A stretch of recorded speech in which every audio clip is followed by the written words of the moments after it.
नमस्कार मित्रांनो, या व्हिडिओमध्ये आपण मुंबई हायकोर्ट भरतीसाठी ड्रायव्हर पदासाठी किंवा चालक या पदासाठी सिरीज चालू करत आहोत। याच्यामध्ये आपण ड्रायव्हर किंवा चालक पदासाठी परीक्षेच्या दृष्टिकोनातून जे काही महत्त्वाचे प्रश्न आहेत ते प्रश्न कव्हर करणार आहोत, जेणेकरून तुमची परीक्षेच्या पूर्वी जास्तीत जास्त प्रश्नांचा सराव होईल आणि त्याचा फायदा तुम्हाला येणाऱ्या परीक्षेमध्ये 100% होईल। चला तर मग सुरू करूया। प्रश्न क्रमांक पहिला, रस्त्यावर थांबा हे चिन्ह कोणत्या आकाराचे असते? तर थांबा किंवा स्टॉप हे जे चिन्ह आहे ते षटकोनी आकारामध्ये असते, त्याला ऑक्टोगोनल असे देखील म्हटलं जातं। त्यामुळे पर्याय क्रमांक 3 हे याचे योग्य उत्तर आहे। आता याच्या संबंधी अधिक माहिती आपण बघूया की ज्याच्यावरती अजून प्रश्न येऊ शकतो। तर जो काही इंटरनॅशनल स्टँडर्ड आहे किंवा आंतरराष्ट्रीय मानके आहेत त्याच्यानुसार स्टॉप किंवा थांबा हे जे चिन्ह आहे ते लाल रंगाचे असले पाहिजे आणि त्याला 8 बाजू असल्या पाहिजेत, म्हणजेच अष्टकोनी या स्वरूपाचे ते चित्र असले पाहिजे। येथे तुम्ही आता चित्र बघू शकता, याच्यामध्ये तुम्हाला लाल रंगाचे हे चिन्ह आहे आणि याच्यावरती पांढऱ्या रंगामध्ये स्टॉप असे लिहिलेले आहे। त्यामुळे हे चिन्ह लाल रंगाचे आहे आणि त्यावर पांढऱ्या रंगात स्टॉप असे लिहिलेले असते। आणि हे चिन्ह जेव्हा तुम्हाला दिसेल तेव्हा काय अपेक्षित आहे, तर हे चिन्ह दिसल्यास त्या वाहन चालकाने आपली गाडी पूर्णपणे थांबवणे अपेक्षित असते आणि पुढे रस्ता मोकळा आहे याची खात्री करूनच मग पुढे जाणे बंधनकारक असते। त्यामुळे या सर्व गोष्टी येथे लक्षात ठेवा। त्याच्यानंतर प्रश्न क्रमांक 2, शिकाऊ परवान्याची म्हणजेच जे लर्निंग लायसन असते त्याची वैधता किती असते? तर लर्निंग लायसन शिकाऊ परवान्याची वैधता ही 6 महिने असते। त्यामुळे पर्याय क्रमांक 2 हे याचे योग्य उत्तर आहे। आता हे जे लर्निंग लायसन आहे हे जेव्हा तुम्हाला मिळते तिथून पुढे 6 महिन्यापर्यंत त्याची वैधता असते। मग आता पुढे जाऊन तुम्हाला अशाच प्रकारचा प्रश्न विचारला जाईल की शिकाऊ परवाना मिळाल्यापासून टिंब दिवसानंतर तुम्ही पक्क्या ड्रायव्हिंग लायसनसाठी अर्ज करू शकता। तर जेव्हा तुम्हाला लर्निंग लायसन मिळते त्यापासून पुढे 30 दिवसानंतर म्हणजेच जवळपास 1 महिन्यानंतर तुम्ही पक्क्या ड्रायव्हिंग लायसनसाठी अर्ज करू शकता। त्यामुळे हे लक्षात ठेवा, याच्यावरती प्रश्न 100% विचारला जाईल। त्याचबरोबर याच्यासाठी एक नियम देखील आहे लर्निंग लायसन असणाऱ्या व्यक्तींसाठी, की जेव्हा तुम्ही गाडी चालवत असता तेव्हा गाडीच्या पुढे आणि पाठीमागच्या साईडला L हे अक्षर लाल रंगामध्ये लावायचे असते। आणि त्याचबरोबर लर्निंग लायसन असलेल्या व्यक्तीसोबत एक पक्के लायसन परमनंट लायसन असलेला व्यक्ती असणं देखील बंधनकारक आहे। त्यामुळे हा नियम देखील लक्षात ठेवा, या नियमावरती देखील प्रश्न येऊ शकतो। त्याच्यानंतर प्रश्न क्रमांक 3, इंजिन जास्त गरम होण्याची मुख्य कारणे कोणती? तर कोणत्या कारणामुळे इंजिन जास्त गरम होते किंवा ओव्हरहीट होते? तर आपण एक एक पर्याय इथे बघूया। रेडिएटरमध्ये पाणी कमी असणे, तर रेडिएटरमध्ये जे पाणी असते त्याचा मुख्य उद्देश काय असतो, तर उष्णता शोषून घेणे।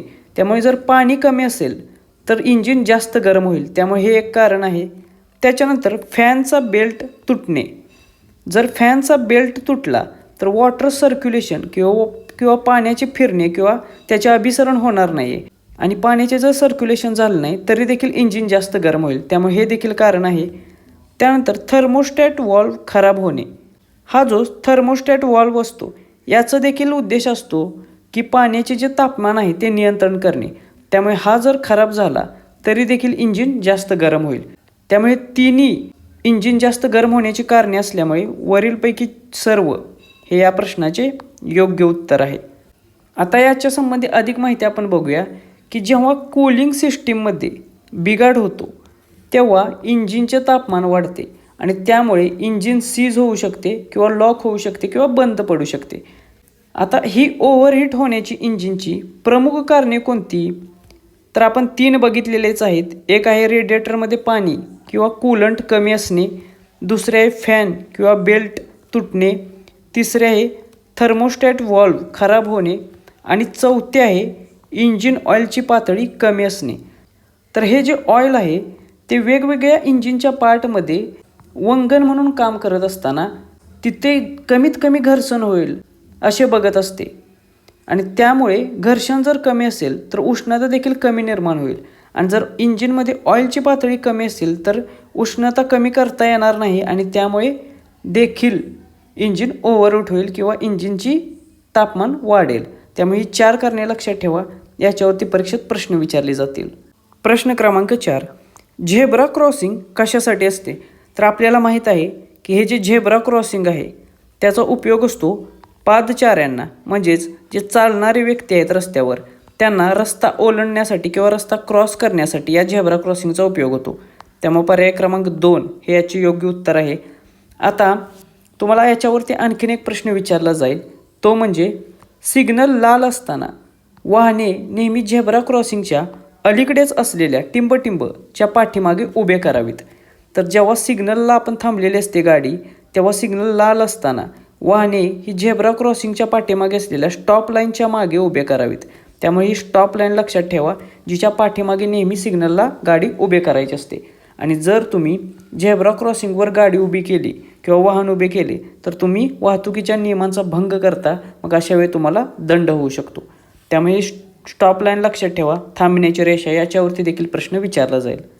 याच्यानंतर तर आपली बॉम्बे हायकोर्ट ड्रायव्हर भरतीसाठी ही एक स्पेशल ऑनलाईन टेस्ट सिरीज आहे. याच्यामध्ये आपण 5 संपूर्ण सराव टेस्ट घेणार आहोत. ज्या प्रकारचे प्रश्न तुम्हाला पेपरमध्ये विचारले जातील अगदी त्याच प्रकारचे प्रश्न आणि त्याचे सविस्तर विश्लेषण आपल्या या टेस्ट सिरीजमध्ये दिले जाईल. त्याचबरोबर याच्यामध्ये आपण 100 तांत्रिक प्रश्नांची, ज्याच्यामध्ये वाहन देखभाल आणि दुरुस्ती या विषयावर आणि वाहतूक चिन्हे आणि रस्ते सुरक्षा या विषयावरती असे एकूण 100 तांत्रिक प्रश्न देणार आहोत. त्याची PDF तुम्हाला देणार आहोत. ही जी टेस्ट सिरीज आहे ती PDF स्वरूपात असल्यामुळे ही तुम्हाला डाउनलोड करता येईल, याची झेरॉक्स काढता येईल किंवा तुम्ही ही कधीही कोठेही मोबाईलवरती सॉल्व करू शकता किंवा वाचू शकता. त्यामुळे वेळ कमी आहे, जास्तीत जास्त सराव करा. जेवढा जास्त सराव कराल तेवढे जास्त मार्क्स तुम्हाला पेपरमध्ये मिळतील. त्यामुळे ही टेस्ट सिरीज जर तुम्हाला जॉईन करायची असेल तर त्याच्यासाठी आपली स्पर्धा परीक्षा मित्र ही ॲप डाउनलोड करा. याच्यावरती तुम्हाला हा कोर्स मिळून जाईल. कोणाला काही शंका असतील तर त्याच्यासाठी हा इथे आपल्याला संपर्क क्रमांक दिलेला आहे, त्याच्यावरती तुम्ही व्हॉट्सअप मेसेज करू शकता. याच्यासंबंधी अधिक माहिती आपल्या टेलिग्राम चॅनेलला देखील उपलब्ध आहे. त्यानंतरचा प्रश्न बघूया. प्रश्न क्रमांक 5, परिवहन वाहनांची नंबर प्लेट कशी ओळखाल? तर जी ट्रान्सपोर्टची वाहने असतात, परिवहन वाहने, व्हेइकल्स, त्यांची नंबर प्लेट ही पिवळी प्लेट आणि त्याच्यावरती काळे अक्षरे अशा स्वरूपात असते. त्यामुळे पर्याय क्रमांक 2 हे याचे योग्य उत्तर आहे. आता परीक्षेमध्ये तुम्हाला वेगवेगळ्या वाहनांना कोणत्या प्रकारच्या प्लेट्स असतात त्याच्यावरती 100% प्रश्न विचारला जाईल. आणि त्या दृष्टिकोनातून इथे एक आपण महत्त्वाची माहिती घेतलेली आहे, ती व्यवस्थितरित्या पाठ करा. याच्यावरती एक प्रश्न 100% विचारला जाईल. तर जी खाजगी वाहने किंवा प्रायव्हेट वाहने असतात त्यांना नंबर प्लेट कशी असते? तर त्यांची प्लेट ही पांढरी प्लेट आणि त्याच्यावरती काळे अक्षरे असतात, म्हणजे जे आपण वापरतो ती. त्याच्यानंतर जी व्यावसायिक प्रकारची वाहने असतात, कमर्शियल वाहने, त्यांना नंबर प्लेट असते पिवळी प्लेट आणि त्याच्यावरती काळे अक्षरे. त्यामुळे हे लक्षात ठेवा. त्याच्यानंतर जी आत्ताची इलेक्ट्रिक व्हेइकल्स आलेले आहेत, इलेक्ट्रॉनिक वाहने, त्यांची प्लेट कशी असते? तर ती असते हिरवी प्लेट आणि त्याच्यावर असतात पांढऱ्या रंगामध्ये अक्षरे. त्यानंतर परदेशी दूतावास, म्हणजे बाहेरच्या देशातील जे काही ऑफिसर्स देशामध्ये काम करत असतात, एम्बेसीमध्ये किंवा दूतावासामध्ये काम करत असतात, त्यांची प्लेट ही निळी प्लेट आणि त्याच्यावरती पांढरे अक्षरे असतात. त्यामुळे हे देखील लक्षात ठेवा. आणि ज्या रेंटल कार असतात भाड्याने द्यायच्या, त्याची नंबर प्लेट काळी प्लेट असते आणि त्याच्यावरती पिवळ्या रंगात अक्षरे असतात. त्यामुळे ही देखील प्लेट लक्षात ठेवा. त्याचबरोबर आणखीन एक आहे, ती म्हणजे जर इलेक्ट्रिक वाहन असेल आणि त्याचा उपयोग व्यावसायिक उपयोगासाठी होत असेल तर व्यावसायिक उपयोगासाठी इलेक्ट्रिक वाहनाची प्लेट ही हिरव्या रंगाची आणि त्याच्यावरती अक्षरे पिवळ्या रंगाची असतात. त्यामुळे ही देखील इन्फॉर्मेशन लक्षात ठेवा. याच्यावरती देखील प्रश्न विचारला जाईल. प्रश्न क्रमांक 6, येलो लाईन म्हणजे सलग पिवळी रेषा रस्त्याच्या मध्यभागी असेल तर त्याचा अर्थ काय असतो? तर येलो रेषा म्हणजेच सलग पिवळी रेषा जर रस्त्याच्या मध्यभागी असेल तर त्याचा अर्थ असतो की ओव्हरटेक करू नका. त्यामुळे पर्याय क्रमांक 1 हे याचे योग्य उत्तर आहे. आता अशाच प्रकारचे अजून कोणते प्रश्न येऊ शकतात किंवा कोणत्या रेषा असतात ओव्हरटेकशी संबंधित? तर आत्ताच पाहिलेली सलग एक पिवळी रेषा. जर सलग एकसारखी पिवळी रेषा असेल तर याचा अर्थ होतो की तुम्ही तुमच्या लेनमध्येच राहून गाडी चालवावी. म्हणजेच काय, तर येथे ओव्हरटेक करण्यास किंवा रेषा ओलांडणे धोक्याचे ठरू शकते, म्हणजेच ओव्हरटेक करण्यास इथे मनाई असते. त्यामुळे जर सलग एक पिवळी रेषा असेल तर ओव्हरटेक करायचं नाही आहे. त्याच्यानंतर 2 सलग पिवळ्या रेषा, जर सलग 2 पिवळ्या रेषा असतील तर याचा अर्थ आहे की कोणत्याही परिस्थितीत ही रेषा ओलांडू नका किंवा ओव्हरटेक करू नका. म्हणजे एक वेळ एक सलग पिवळी रेषा असताना तुम्ही ओव्हरटेक करू शकता जर समोरून वाहन येत नसेल तर. मात्र जर 2 सलग पिवळ्या रेषा असतील तर कोणत्याही परिस्थितीमध्ये ओव्हरटेक करण्यास मनाई आहे. त्यामुळे हे लक्षात ठेवा, याच्यावरती 100% प्रश्न विचारला जाईल. त्याचबरोबर या 2 सलग पिवळ्या रेषा या दुभाजकाप्रमाणे म्हणजे डिवायडरप्रमाणे काम करतात. त्यानंतर मग ओव्हरटेक कधी करायचं किंवा ओव्हरटेक करायला परमिशन कधी असते, तर जेव्हा तुटक पिवळी रेषा असते. म्हणजेच अशा प्रकारची रेषा जर रस्त्याच्या मध्यभागी असेल पिवळ्या कलरमध्ये तर त्याचा अर्थ असतो तुम्ही सावधगिरी बाळगून ओव्हरटेक करू शकता किंवा यू टर्न किंवा वळण घेऊ शकता. तर ही तुटक पिवळी रेषा देखील लक्षात ठेवा की ज्याच्यामध्ये तुम्ही ओव्हरटेक करू शकता. प्रश्न क्रमांक 7, रात्रीच्या वेळी समोरून वाहन येत असताना कोणती हेडलाईट वापरावी? जर रात्रीची वेळ असेल आणि समोरून एखादे वाहन येत असेल तर अशा वेळी आपण लो बीम किंवा डिपर ही हेडलाईट वापरावी. त्यामुळे पर्याय क्रमांक 2 हे याचे योग्य उत्तर आहे. आता लो बीम आणि हाय बीम काय आहे हे आपण बघूया की ज्याच्यावरती प्रश्न अपेक्षित आहेत. तर लो बीम म्हणजे याच्यामध्ये काय होतं की जी लाईट असते ती जमिनीच्या दिशेला आणि अगदी थोड्याच अंतरावर असते. त्यामुळे जमिनीच्या समोरचा भाग म्हणजे खड्डे असतील किंवा आपल्या गाडीच्या जवळपासचा जो भाग आहे समोरचा थोड्या अंतरावरचा तो आपल्याला व्यवस्थित दिसतो. त्यामुळे ही जी लो बीम लाईट आहे ती आपण रस्ता स्पष्ट दिसण्यासाठी वापरत असतो, जवळचं पाहण्यासाठी. मग ही हाय बीम लाईट आहे, हिचा वापर काय, तर ही जी लाईट आहे ही सरळ आणि लांबपर्यंत पडते आणि ही डायरेक्टली समोरची जर गाडी येत असेल तर त्या गाडीच्या ड्रायव्हरच्या डोळ्यांवरती पडते आणि ज्याच्यामुळे त्याला समोरचे काहीच दिसत नाही आणि याच्यामध्ये अपघाताचा धोका देखील वाढतो.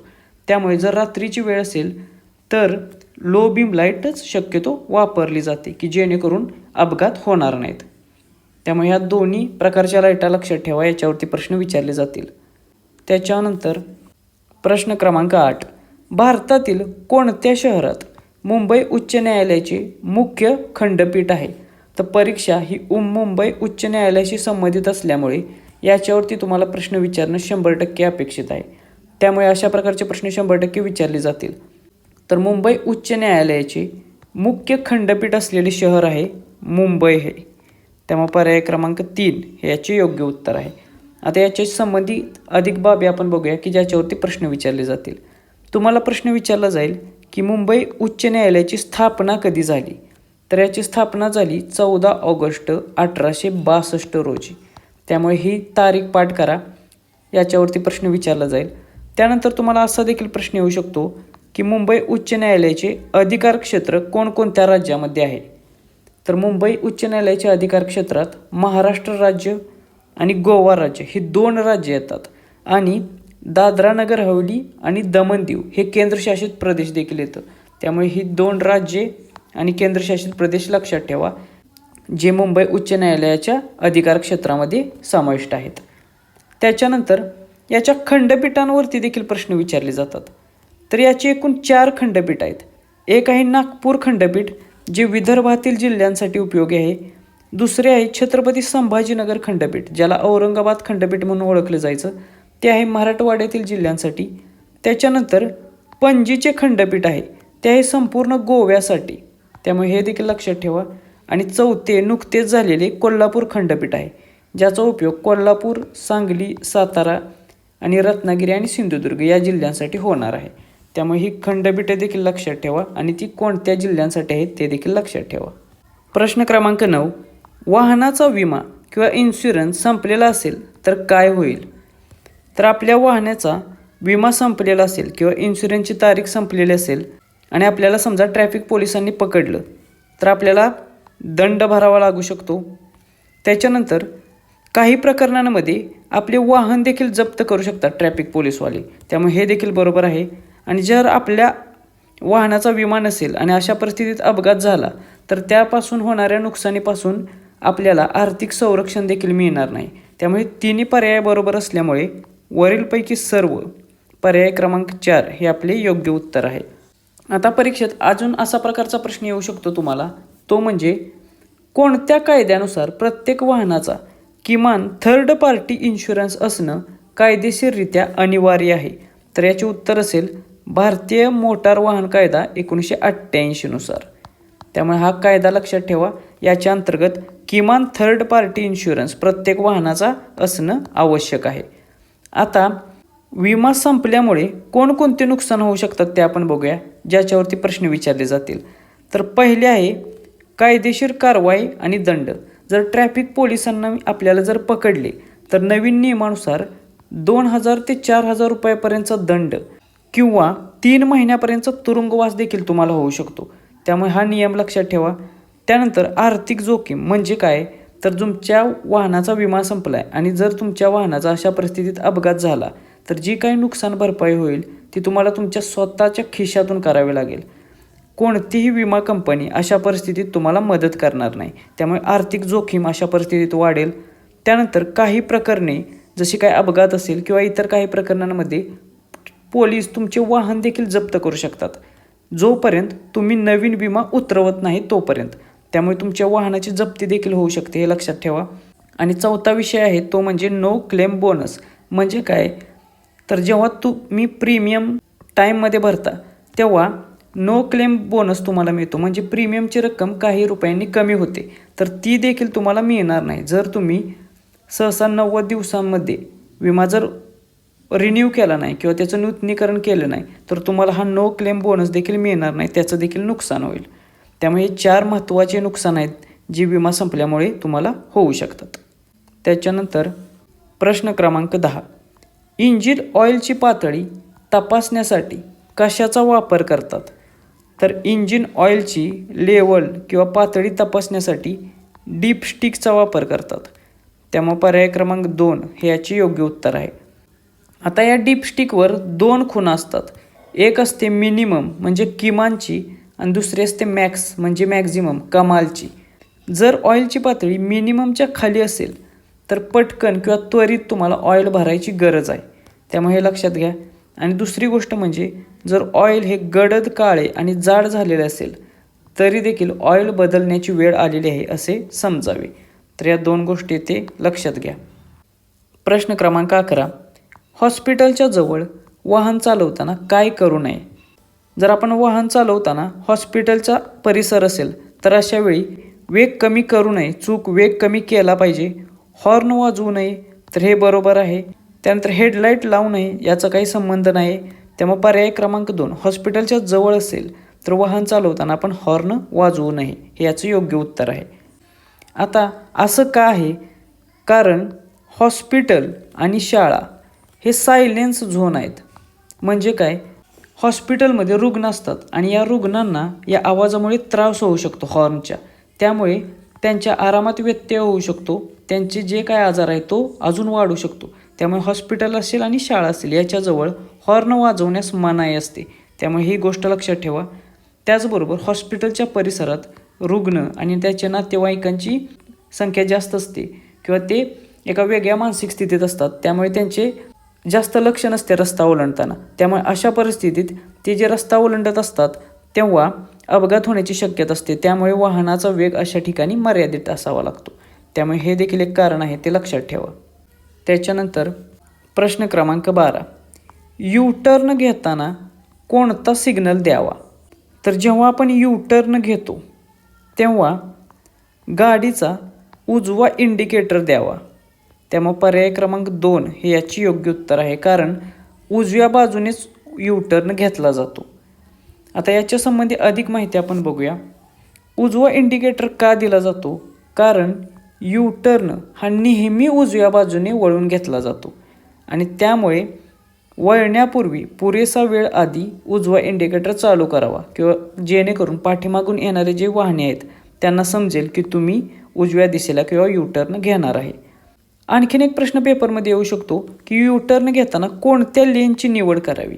तर यू टर्न घेण्यासाठी नेहमी रस्त्याच्या सर्वात उजवीकडची जी लेन आहे, एक्स्ट्रीम राईट लेन, सर्वात उजवीकडची लेन जी आहे त्या लेनचा वापर करावा. त्यामुळे ही लेन लक्षात ठेवा, याच्यावरती प्रश्न विचारला जाईल.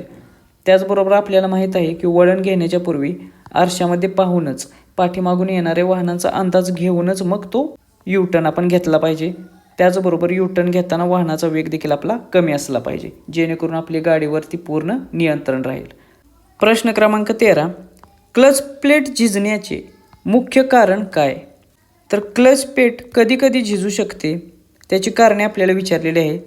तर जर आपण चुकीच्या पद्धतीने क्लच वापरला, म्हणजे जर हाफ क्लच आपण वापरत असलो तर त्याच्यामुळे क्लच प्लेट झिजू शकते. त्यामुळे पर्याय क्रमांक 1 हे याचे योग्य उत्तर आहे. आता आपण बघूया, परीक्षेत असा देखील प्रश्न विचारला जाईल की इंजिन आणि गिअरबॉक्समधली दुवा टिंबटिंब ही असते. तर क्लच प्लेट ही इंजिन आणि गिअरबॉक्समधली दुवा असते. आता ही झिजण्याची प्रमुख काही तांत्रिक आणि व्यावहारिक कारणे आपण बघूया. पहिले आहे हाफ क्लचचा वापर करणे. म्हणजे काय, तर अनेक ड्रायव्हर हे गर्दीच्या ठिकाणी किंवा चढाईवर गाडी असताना हाफ क्लच वापरतात, म्हणजे क्लच अर्धा दाबून ठेवतात. मग अशा वेळी काय होतं, तर क्लचची प्लेट आणि प्रेशर प्लेट यांच्यात सतत घर्षण निर्माण होतं. त्यामुळे प्रचंड उष्णता तयार होते आणि याच्यामुळे क्लच प्लेटमधली जे फ्रिक्शन मटेरियल आहे ते वेगाने झिजते. त्याच्यानंतर दुसरे कारण आहे ते म्हणजे क्लच पेडेलवर पाय ठेवून गाडी चालवणे. जर गाडी चालवताना विनाकारण आपण क्लच पेडेलवर पाय टेकवून ठेवल्याने तर अशा वेळी क्लच पूर्णपणे सुटत नाही. त्यामुळे प्लेटमध्ये किंचित घर्षण चालू राहते आणि त्यालाच आपण स्लिपेज म्हणतो. आणि या स्लिपेजमुळे घर्षण वाढत जाते आणि क्लच प्लेट लवकर खराब होते. त्याच्यानंतर चुकीच्या गिअरमध्ये गाडी चालवणे. म्हणजे काय, तर कमी वेग असताना मोठा गिअर टाकणे किंवा जास्त वेग असताना अचानक छोटा गिअर टाकणे. याच्यामुळे काय होतं, तर इंजिन असेल किंवा क्लच असेल याच्यावरती अतिरिक्त ताण येतो, घर्षण मोठ्या प्रमाणात होतं आणि त्यामुळे देखील क्लच प्लेट लवकर खराब होते. तर ही काही कारणे आहेत, ही देखील लक्षात ठेवा, याच्यावरती देखील प्रश्न विचारला जाईल. प्रश्न क्रमांक 14, एअरबॅगचा वापर कशासाठी होतो? तर वाहन सजवण्यासाठी होतो का? तर नाही आहे. टायरमध्ये हवा भरण्यासाठी होतो का? तर हा काही पर्याय दिलेला आहे, हा देखील नाही. मग कशासाठी होतो एअरबॅगचा वापर? तर एअरबॅगचा वापर हा अपघात प्रसंगी सुरक्षा प्रदान करण्यासाठी होतो. त्यामुळे पर्याय क्रमांक 2 हे याचे योग्य उत्तर आहे. आता ही जी एअरबॅग आहे ही वाहनामधली एक महत्त्वाची पॅसिव्ह सेफ्टी प्रणाली आहे, सुरक्षा प्रणाली आहे. आणि याच्यामुळे भीषण अपघाताच्या प्रसंगी चालक असेल किंवा इतर प्रवासी असेल यांचे संरक्षण केले जाते. तर या एअरबॅगचे फायदे काय काय आहेत? तर एअरबॅगमुळे डोके आणि छातीचे संरक्षण होते. कसे? तर अपघातामध्ये स्टेअरिंग व्हील असेल किंवा डॅशबोर्ड असेल याच्यावरती डोके आदळण्यापासून एअरबॅग वाचवते. दुसरा काय फायदा आहे, तर इम्पॅक्ट कमी करते. म्हणजे काय, तर अपघातावेळी शरीराला जो झटका बसतो तो एअरबॅगमुळे विभागला जातो, त्यामुळे गंभीर दुखापतीचा धोका कमी होतो. आणि तिसरा फायदा आहे की मृत्यूचे प्रमाण कमी होते. एअरबॅगमुळे जे संरक्षण होते त्याच्यामुळे भीषण अपघातात जीव वाचण्याची शक्यता 30% जास्त वाढते. त्यामुळे हे तिन्ही महत्त्वाचे फायदे आहेत जे एअरबॅगमुळे घडून येतात अपघात प्रसंगी. प्रश्न क्रमांक 15, मुंबईतील गेटवे ऑफ इंडिया कोणत्या भागात आहे? तर परीक्षेमध्ये सामान्य ज्ञानामध्ये अशा प्रकारचे प्रश्न तुम्हाला पेपरमध्ये विचारले जातील शहरांवरती. तर मुंबईवरती जास्त प्रश्न विचारले जाऊ शकतात. तर मुंबईमधील जे गेटवे ऑफ इंडिया आहे ते आहे कुलाबा परिसरामध्ये. त्यामुळे पर्याय क्रमांक 2 हे याचे योग्य उत्तर आहे. आता या गेटवे ऑफ इंडियाबद्दल अजून कोणते प्रश्न पेपरमध्ये विचारू शकतात ते बघूया. तर याचे ॲक्च्युअल स्थान कुठे आहे? तर हे दक्षिण मुंबईतील अपोलो बंदर भागात, कुलाबा परिसरातील अरबी समुद्राच्या किनाऱ्यावरती. तर ही इन्फॉर्मेशन लक्षात ठेवा. याचा ऐतिहासिकदृष्ट्या याला काय महत्त्व आहे याच्यावरती देखील प्रश्न येऊ शकतो की हे का उभारलं? तर हे जे गेटवे ऑफ इंडिया आहे ते 2 डिसेंबर 1911 रोजी किंग जॉर्ज 5वा आणि क्वीन मेरी हे भारत भेटीवर येणार होते आणि त्यांच्या भेटीच्या प्रसंगी या स्मरणार्थ हे गेटवे ऑफ इंडिया उभारण्यात आलेले. त्यामुळे हे 2 नावे लक्षात ठेवा, याच्या भारत भेटीसाठी उभारण्यात आलेलं. त्याच्यानंतर याची वास्तुकला म्हणजे हे कोणत्या आर्किटेक्टनं वास्तुविशारदाने उभारलेलं आहे, तर त्याचं नाव आहे जॉर्ज विटेट. आणि याची शैली कोणती आहे, तर इंडो सार्सेनिक किंवा इंडो गॉथिक या शैलीमध्ये हे उभारलेलं आहे. त्यामुळे याची वास्तुविशारद किंवा आर्किटेक्टचं नाव देखील लक्षात ठेवा, याच्यावरती देखील प्रश्न येऊ शकतो. आणि हे आहे चित्र गेटवे ऑफ इंडियाचं. त्याच्यानंतर प्रश्न क्रमांक 16, टायरमधील हवेचा दाब कमी असल्यास काय होईल. तर समजा टायरमध्ये हवेचा दाब जर कमी असेल तर अशा परिस्थितीमध्ये त्याला इंधन जास्त लागेल. कसं काय, जर टायरमध्ये हवेचा दाब कमी असेल तर टायरचा जास्तीत जास्त भाग हा जमिनीला घासून चालेल, त्याच्यामुळे घर्षण जास्त होईल टायर आणि जमिनीमध्ये.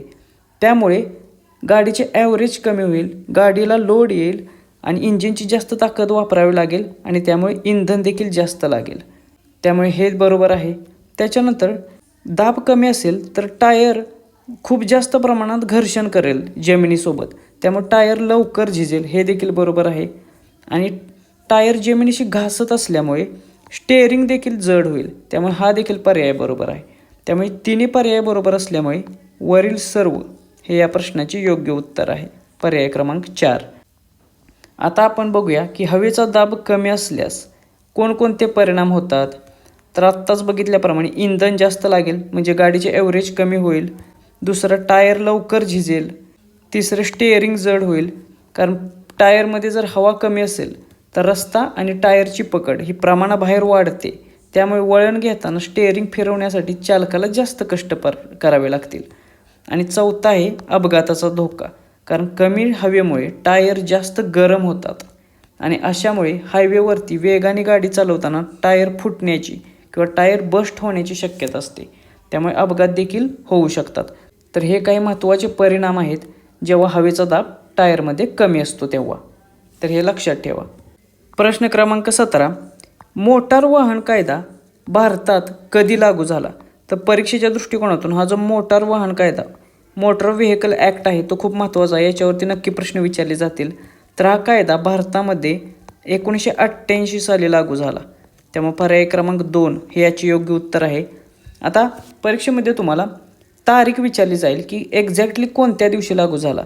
तर 1 जुलै 1989 ही तारीख लक्षात ठेवा, याच्या दिवशीपासून तो देशात लागू झालेला आहे. आता परीक्षेत दुसरा प्रश्न येऊ शकतो, याचा उद्देश काय आहे. मोटार वाहन कायदा 1988चा उद्देश काय आहे, तर रस्ते वाहतुकीचे नियमन करणे, ड्रायव्हिंग लायसन्सचे वाटप, वाहनांची नोंदणी, वाहतूक नियंत्रणाचे नियम आणि दंडाच्या तरतुदी स्पष्ट करणे, हा या पाठीमागचा मुख्य उद्देश आहे. त्यामुळे हा उद्देश लक्षात ठेवा, याच्यावरती प्रश्न येऊ शकतो. त्यानंतर आत्ताची महत्त्वाची दुरुस्ती या कायद्यामध्ये कधी झाली, तर ते आहे 2019ची सुधारणा, अमेंडमेंट. त्यामुळे ही 2019ची सुधारणा देखील लक्षात ठेवा की ज्याच्यामध्ये वाहतूक नियम मोडल्यास आकारल्या जाणाऱ्या दंडाची जी रक्कम आहे त्या रकमेमध्ये मोठ्या प्रमाणात वाढ करण्यात आलेली आहे. आणि तिसरा प्रश्न याच्यावरती येऊ शकतो की हा जो कायदा आहे मोटार वाहन कायदा, हा कोणकोणत्या भागाला लागू आहे. तर हा कायदा संपूर्ण भारतासाठी आहे, त्यामुळे हे लक्षात ठेवा, याच्यावरती प्रश्न येऊ शकतो.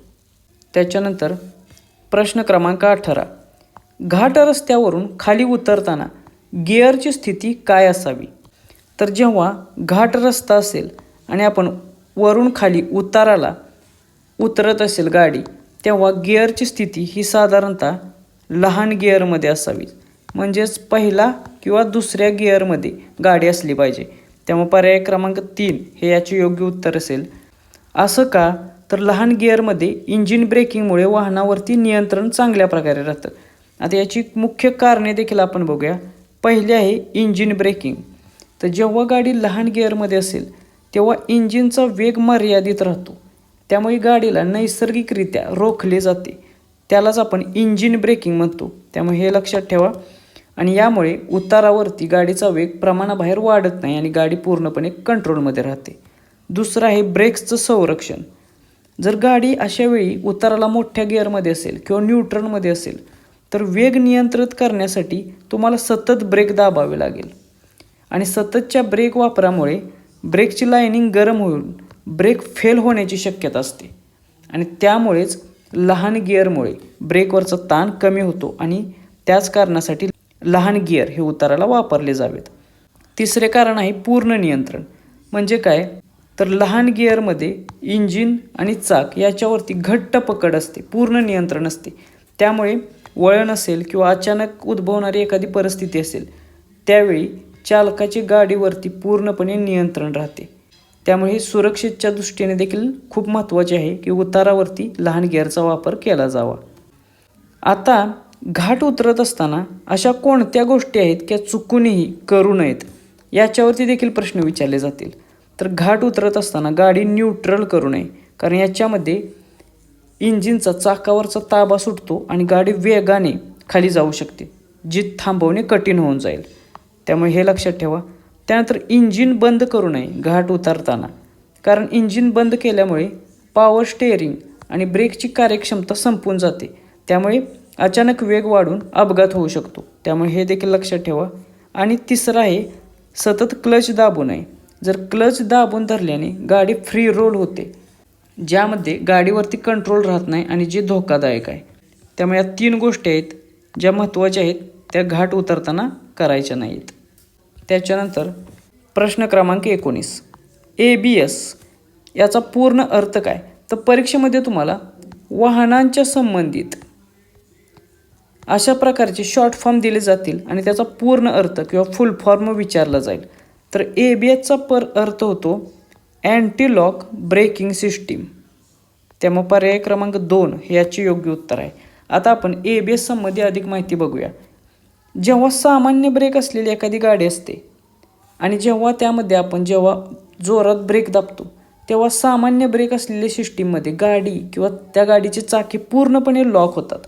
म्हणजेच काय, तर चाके अचानक फिरणे बंद होतात एकदम, आणि त्यामुळे गाडी रस्त्यावर घसरत जाऊन स्किड होऊन चालकाचे स्टिअरिंगवरचे नियंत्रण सुटू शकते आणि अपघात घडतात. हे कशी सामान्य ब्रेक असलेल्या गाडीमध्ये. मग ABSचा फायदा काय अँटी लॉक ब्रेकिंग सिस्टीममध्ये. तर याच्यामध्ये पहिले महत्त्वाचे कारण आहे ते म्हणजे चाके लॉक होऊ दिले जात नाहीत. म्हणजे ब्रेक लावल्यावरती जे ABS सेन्सर्स असतात ते चाकांचा वेग तपासतात आणि ब्रेकची पकड ही सेकंदाला अनेक वेळा धरतात आणि सोडतात. त्यामुळे चाके लॉक होत नाहीत आणि गाडी घसरत नाहीत. त्यामुळे हे खूप महत्त्वाचे ॲडव्हान्टेज आहे ABS सिस्टीम असलेल्या गाड्यांमध्ये. त्यानंतर दुसरं एक, ABS असलेल्या गाड्या घसरत नाहीत, कारण सेन्सॉरमुळे ते ॲटोमॅटिकली ब्रेकची पकड घट्ट आणि सैल सोडत असतात. त्यामुळे गाड्या घसरण्याची शक्यता खूप कमी असते. त्यानंतर स्टिअरिंगवर नियंत्रण राहते. याचा सर्वात महत्त्वाचा फायदा म्हणजे ब्रेक दाबलेला असताना देखील चालक गाडी वळवू शकतो, कारण गाडीचे चाक हे पूर्णपणे लॉक होत नाही. त्यामुळे आपण ब्रेक दाबलेल्या कंडिशनमध्ये देखील गाडी वळवू शकतो आणि त्यामुळे समोर असलेल्या अडथळ्यांपासून गाडी वाचवता येते. त्यामुळे हे 3 महत्त्वाचे फायदे आहेत ABS सिस्टीम असलेल्या गाड्यांचे. त्यामुळे हे देखील लक्षात ठेवा, याच्यावरती देखील प्रश्न विचारला जाईल. आता ज्या प्रकारे ABSवरती तुम्हाला शॉर्ट फॉर्म देऊन याचा फुल फॉर्म किंवा पूर्ण अर्थ विचारला, त्याच प्रकारे परीक्षेच्या दृष्टिकोनातून इतर देखील काही संज्ञा आहेत ज्या वाहनांशी संबंधित आहेत, त्याच्यावरती प्रश्न येऊ शकतो. त्या आपण बघूया. PUCचा फुल फॉर्म काय आहे, तर पोल्युशन अंडर कंट्रोल. RTOचा फुल फॉर्म काय आहे, तर रिजनल ट्रान्सपोर्ट ऑफिस. HSRPचा फुल फॉर्म काय आहे, तर हाय सिक्युरिटी रजिस्ट्रेशन प्लेट. हा विचारला जाऊ शकतो कारण हा खूप चर्चेतला आहे. त्यानंतर VINचा फुल फॉर्म काय आहे, व्हेकल आयडेंटिफिकेशन नंबर. ETCचा फुल फॉर्म काय आहे, तर इलेक्ट्रॉनिक टोलिंग कलेक्शन. RCचा फुल फॉर्म काय आहे, RC बुक आपण ज्याला म्हणतो, तर रजिस्ट्रेशन सर्टिफिकेट. आणि TPचा फुल फॉर्म काय आहे, तर थर्ड पार्टी. हे आपण इन्शुरन्सच्या बाबतीत ही टर्म आपण वापरत असतो, TP म्हणून, थर्ड पार्टी इन्शुरन्स. तर ह्या काही महत्त्वाच्या संज्ञा आहेत ज्याच्यावरती परीक्षेमध्ये प्रश्न विचारणं अपेक्षित आहे. जसजशी पुढे आपण व्हिडिओ घेत जाऊ त्याच्यामध्ये अजून अशाच प्रकारच्या संज्ञा आपण कव्हर करत जाऊ. प्रश्न क्रमांक 20, महाराष्ट्राचे सध्याचे राज्यपाल कोण आहेत. तर परीक्षेमध्ये तुम्हाला महाराष्ट्राशी संबंधित देखील अशा प्रकारचे सोपे प्रश्न विचारले जातील सामान्य ज्ञानाच्या स्वरूपात. तर महाराष्ट्राचे सध्याचे राज्यपाल आहेत जिष्णुदेव वर्मा हे. त्यामुळे पर्याय क्रमांक 1 हे याचे योग्य उत्तर आहे. आता काही महत्त्वाच्या नेमणुका आपण बघूया महाराष्ट्र राज्याशी संबंधित की ज्याच्यावरती परीक्षेमध्ये प्रश्न विचारले जातील. तर महाराष्ट्राच्या विधानसभेचे अध्यक्ष कोण आहेत, तर त्यांचं नाव आहे राहुल नार्वेकर हे. त्यानंतर महाराष्ट्र विधान परिषदेचे सभापती कोण आहेत, तर ते आहेत प्रोफेसर राम शिंदे हे. त्यानंतर महाराष्ट्र राज्याचे मुख्य सचिव कोण आहेत, तर त्यांचं नाव आहे राजेश अग्रवाल हे. त्यानंतर पोलीस महासंचालक कोण आहेत महाराष्ट्राचे, ज्याला आपण DGP म्हणतो, तर ते आहेत सदानंद दाते. मग मुंबई पोलीस आयुक्त कोण आहेत, तर ते आहेत देवेन भारती. आणि महाराष्ट्र राज्याचे राज्य निवडणूक आयुक्त कोण आहेत, तर ते आहेत दिनेश वाघमारे. तर ही काय महत्त्वाच्या नेमणुका किंवा महत्त्वाच्या पदावर असलेली व्यक्ती आणि त्यांची नावे आहेत, ही लक्षात ठेवा. याच्यावरती प्रश्न विचारले जातील. तर अशा रीतीने आपण परीक्षेच्या दृष्टिकोनातून 20 महत्त्वाचे प्रश्न बघितलेले आहेत, ज्याची तुम्हाला परीक्षेसाठी तयारी करण्यासाठी मदत होईल. त्याचबरोबर तुमचा जास्तीत जास्त चांगला परीक्षेच्या दृष्टिकोनातून सराव होईल, तुमची चांगली रिव्हिजन होईल. अशाच प्रकारे जास्तीत जास्त सराव जर करायचा असेल तर आपली 5 संपूर्ण सराव टेस्टची, त्याचबरोबर 100पेक्षा जास्त तांत्रिक प्रश्नांचा समावेश असलेली ही स्पेशल ऑनलाईन टेस्ट सिरीज आहे, ते देखील तुम्ही जॉईन करू शकता. त्याची लिंक खाली डिस्क्रिप्शन बॉक्समध्ये दिलेली आहे, त्याचबरोबर कमेंट बॉक्समध्ये देखील दिलेली आहे. तसेच या व्हिडिओची जर PDF जर तुम्हाला हवी असेल तर ती PDF आपल्या टेलिग्राम चॅनेलला मिळेल. टेलिग्राम चॅनेलची लिंक खाली डिस्क्रिप्शन बॉक्समध्ये दिलेली आहे. भेटूया नेक्स्ट व्हिडिओच्या माध्यमातून. थँक्यू.